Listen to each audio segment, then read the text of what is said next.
Hello mga katsabi, for today's video update tayo sa ating kulungan ng biik.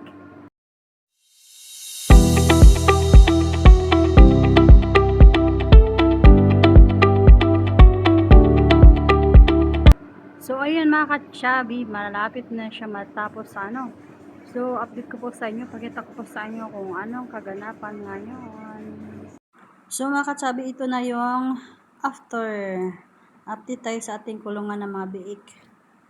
O diba mga katsabi, ito naman yung before. Ang laki ng pinagbago sa ating kulungan mga katsabi. Ang ganda na ngayon. So ayan, nag-umpisa na si daddy. Nag-uploading doon sa loob ng kulungan. Para mas matibay talaga siya mga katsabi. Kaya ayun, mas lalong pinaganda natin. Kaya yun mga katsabi, nakulangan tayo ng ating pang-flooring. Nag-mix na naman sila ng buhangin dyan at saka samento. Pagtapos no, nagpakain si daddy ng mga alaga nating hayop, like pato at saka manok. Nagutom na sila. Palagi kasing iyak ng iyak. Kaya ayan, binigyan muna ni daddy ng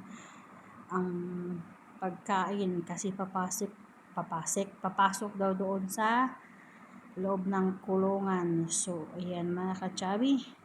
So natapos na pala sila doon sa loob konting natapos na doon at saka dito naman sa labas para hindi mas masyadong maputik, nilagyan din ni daddy ng saminto, flooringan din nila. Tapos na pala doon sa loob mga katsabi. Tingnan nyo, ang ganda, grabe, sobrang ganda. O diba mga katsabi, so nilagyan pala ni daddy din dyan ng saminto sa labas, parang sa lang ba, sa gilid, para hindi siya masyadong maputik. Kasi pag uulan mga katsabi, grabe, sobrang putik dyan sa amin. Marami kasing pato, pero pag wala namang pato, hindi naman masyado yan maputik dyan. Kaya ayan kung ginawa ni daddy, mas maganda nga yan, di ba? Mas maganda na mga katsabi pag uwi ko soon, hindi na ako mahirapan magpakain dyan ng mga hayop. Kasi dati sobrang putik talaga. So ayun mga katsabi, dito na pala si daddy sa lumang dati yung nilagyan ng inahin ng biik. So kita nyo parang mga babuer dyan.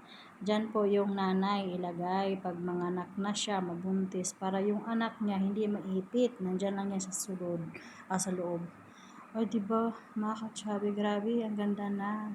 At saka nilagyan na din ni daddy ng pagkainan dyan sa loob ng kulungan nila, para hindi na tayo mahirapan. At saka mga katsabi, ayun, nakulangan na naman sila ng mga katsabi. Bibili na naman tayo ng simento kasi so ayan lang muna yung vlog natin for today mga katsabi, and don't forget to like, subscribe to my YouTube channel, and bye bye, see you next vlog.